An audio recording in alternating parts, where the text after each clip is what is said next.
Assalamualaikum warahmatullahi wabarakatuh. Kita akan belajar tentang zat gizi pada makanan dan fungsinya untuk tubuh. Berbicara masalah gizi, gizi itu adalah bahan makanan yang dibutuhkan oleh tubuh. Nanti gizi ini itu ada fungsinya untuk pembangun tubuh, pengatur, dan tenaga bagi tubuh. Jenis nutrisi. Jadi nutrisi itu ada karbohidrat, ada protein, ada lemak, ada vitamin, ada mineral, dan ada air. Yang pertama ada karbohidrat. Jadi sumber karbohidrat itu ada nasi, kemudian ada roti, ada jagung, ada kentang. Nah, biasanya karbohidrat ini itu yang kita konsumsi sebagai makanan pokok. Fungsinya yaitu sebagai sumber energi utama bagi tubuh. Jadi apabila kita konsumsi karbohidrat, maka tubuh kita akan berenergi. Seandainya kita tidak mengkonsumsi karbohidrat, maka tubuh kita tidak ada energi. Yang kedua ada protein.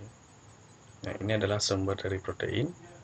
Ada ikan, ada kacang-kacangan, ada daging ayam, ada telur, ada daging. Nah, jadi fungsi dari protein yaitu menyimpan cadangan nutrisi bagi tubuh, menjadi alat transportasi bagi senyawa kimia, kemudian zat pembangun bagi tubuh.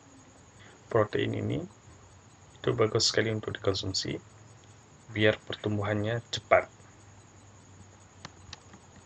Kemudian ada lemak, sumbernya ada alpukat, ya, ada kacang-kacangan, kemudian ada daging, ada minyak. Nah, ini adalah sumber dari lemak. Fungsi dari lemak yaitu proses penyerapan sejumlah vitamin dan sumber energi bagi tubuh. Vitamin yang diserap dengan campuran lemak yaitu ADEK. Kemudian lemak juga membantu menjaga kesehatan kulit dan rambut. Lemak juga menyimpan cadangan makanan. Nah, jadi orang-orang yang lemaknya banyak itu biasanya dia tahan terhadap lapar, karena disimpan cadangan makanan. Selanjutnya ada vitamin. Yang pertama ada vitamin A. Fungsi vitamin A itu menjaga kesehatan mata, meningkatkan sistem kekebalan tubuh. Jadi nanti kalau seandainya kita konsumsi vitamin A, mata kita sehat, kemudian sistem kekebalan tubuh kita kuat, sehingga tidak mudah masuk penyakit. Ini adalah sumber dari vitamin A. Ada wortel, kemudian ada paprika, kemudian ada ketela. Yang kedua ada vitamin B. Nah, vitamin B itu fungsinya mengatur fungsi dari tubuh, membantu untuk menghasilkan sel darah merah. Nah, sel-sel darah merah ini diproduksi di sumsum tulang. Jadi vitamin B ini bisa membantu untuk menghasilkan sel darah merah. Ini adalah sumber dari vitamin B. Ya, ada buah tomat, kemudian ada daging, ada keju, ada minyak. Ya. Selanjutnya ada vitamin C. Nah, vitamin C ini sangat penting untuk tubuh. Ya, fungsinya untuk membantu menjaga kesehatan jaringan tubuh seperti gusi dan otot, membantu tubuh melawan infeksi. Nah, biasanya kalau kita kekurangan vitamin C, itu akan menyebabkan sariawan, bibir pecah-pecah, sakit tenggorokan. Nah, apalagi saat musim pancaroba, tubuh sangat rentan terhadap infeksi. Nah, kalau ada vitamin C, dia akan melawan infeksi tersebut. Ini adalah sumber dari vitamin C. Pisang, tomat, kemudian ada paprika, brokoli, ya, ada jeruk. Nah, selanjutnya ada vitamin D. Vitamin D itu fungsinya untuk menguatkan tulang dan gigi. Ini penting sekali untuk tubuh. Kemudian membantu tubuh menyerap kalsium, pembentukan tulang. Nah, kalau seandainya kita kekurangan vitamin D, itu biasanya tulang kita itu mudah keropos.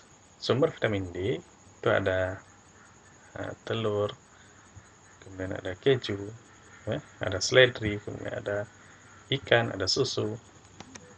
Selanjutnya vitamin E. Vitamin E sebagai antioksidan. Nah, antioksidan ini tubuh untuk melawan penyakit, membantu melindungi sel dari kerusakan. Ini sumber vitamin E. Vitamin E, ada minyak, kemudian ada alpukat, ada seledri, ada paprika.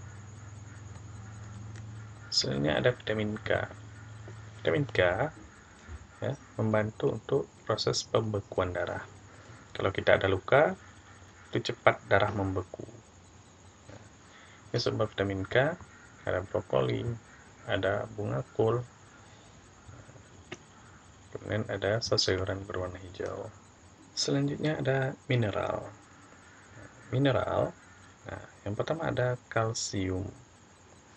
Kalsium itu fungsinya untuk pembentukan tulang, gigi, kerja otot, dan sistem saraf. Apabila seseorang kekurangan kalsium, maka tulang, gigi itu biasanya keropos. Ini adalah sumber dari kalsium. Ada keju, ada brokoli, kemudian ada ikan, ada kacang. Selanjutnya ada fosfor. Nah, fosfor ini adalah bagian dari mineral juga. Fosfor itu fungsinya untuk membantu dalam kontraksi dan relaksasi otot, pembentukan tulang atau gigi. Jadi untuk mempermudah relaksasi dan kontraksi otot. Nah, ini adalah sumber dari fosfor. Ada ikan, ada kacang-kacangan. Selanjutnya ada kalium. Nah, kalium itu untuk mengatur keseimbangan air dalam sel, mempercepat hantaran rangsangan pada sel saraf. Ini adalah sumber dari kalium. Ada kacang-kacangan, ya. Kemudian ada kacang polong. Selanjutnya ada natrium. Natrium itu fungsinya untuk menjaga keseimbangan dalam jaringan tubuh, mempercepat hantaran rangsangan sel saraf. Ini hampir sama dengan fungsi dari kalium tadi. Natrium itu sumbernya itu ada keju, ada telur. Sini ada zat besi. Nah, zat besi itu adalah bahan utama penyusun hemoglobin atau Hb pada sel darah merah. Jadi apabila seseorang kekurangan zat besi, itu biasanya orang tersebut akan pening. Nah, kenapa pening? Karena fungsi dari hemoglobin ini adalah untuk mengikat oksigen yang akan dibawa ke dalam otak. Nah, jadi apabila kekurangan hemoglobin, maka orang tersebut dikatakan anemia ataupun kekurangan darah. Kekurangan darah di sini bukan berarti darah dalam tubuhnya berkurang, tetapi hemoglobin dalam sel darah merah itu yang berkurang, sehingga daya angkut oksigen itu menjadi berkurang. Makanya seseorang yang kekurangan zat besi itu akan menyebabkan pening. Nah, ini adalah sumber dari zat besi. Ada tomat, ada hati, ada kacang-kacangan, kemudian ada bayam. Nah, bayam ini sangat bagus untuk dikonsumsi karena banyak sekali zat besi di dalam bayam. Selanjutnya ada iodium. Nah, iodium itu salah satu sumber hormon tiroksin dan merangsang metabolisme tubuh. Iodium itu biasanya terdapat di udang, kemudian ada di telur, ya, ada di daging. Selanjutnya ada seng. Seng itu fungsinya untuk menjaga kekebalan tubuh, kesehatan mata, menghambat virus, dan mengurangi risiko kanker. Ini adalah sumber dari seng ataupun zinc. Ada alpukat, ada daging, kemudian ada kacang-kacangan, ada bayam. Nah, ini bagus sekali untuk dikonsumsi. Nah, kemudian ada air. Tubuh kita 80%-nya itu tersusun dari air.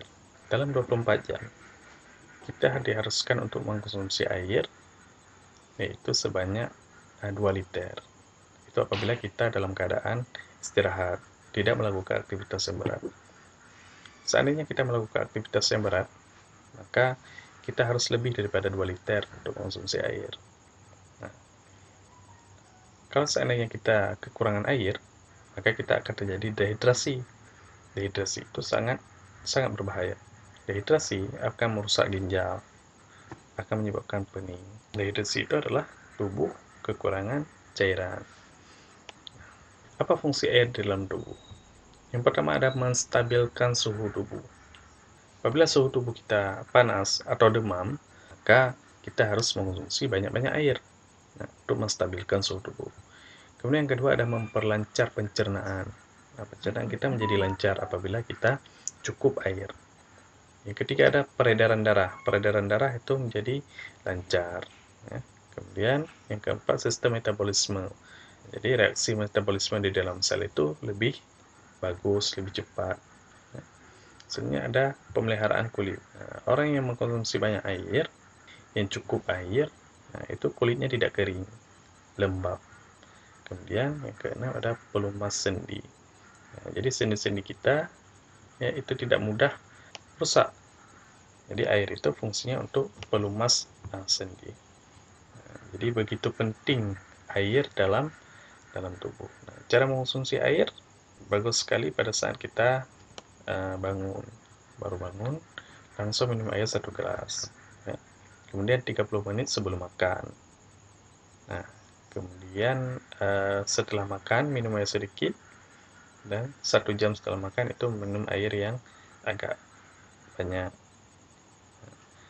Kemudian setelah melakukan aktivitas itu minum air yang banyak.